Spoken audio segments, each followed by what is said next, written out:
Welcome back. Have you ever wondered if your anxiety or your depression, for example, can be giving you some gains which you never even realized about? Yes, I'm talking about the secondary gains of mental health. I have so many people who come to me saying, "Barkha, I feel so anxious. I haven't got enough clients for the work that I do. I feel constantly depressed about the fact that I'm not going ahead in my career." And as I dig deeper sometimes, I realize that these emotions are often, not necessarily consciously, but are being used by these clients to ward off what they would otherwise be required to do to get what they want.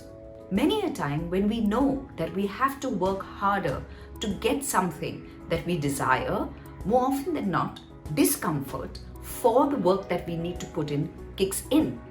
In order to avoid the discomfort, the mind begins to manifest that discomfort into anxiety, where we begin to feel restless, agitated, feel, oh, there's no hope for the future, etc.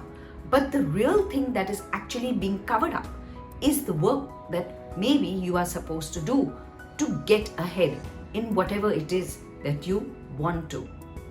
Yes, the second order gain, as it is called in psychological parlance, is that we often use emotional distress as a cover-up for the simple work that is required for us to get the success that we desire.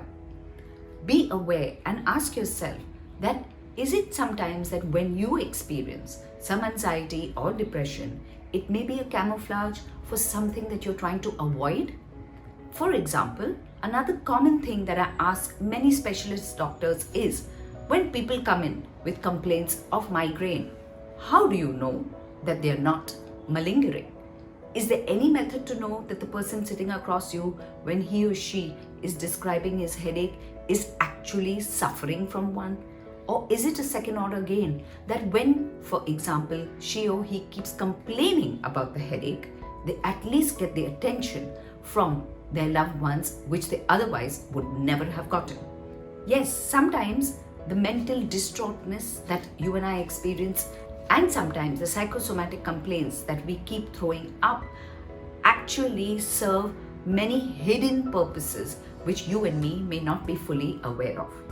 It is important for us to step back and ask that sometimes is our mental distress and the physiological complaints, which have no real way of being measured, a kind of a second order gain for something that we may be trying to avoid, or for sometimes some attention that we may be trying to get. Stay well, stay safe. If you like what you hear, please do hit the like button. Please do share my video and continue to subscribe to my channel. Till next week, it's goodbye and thank you.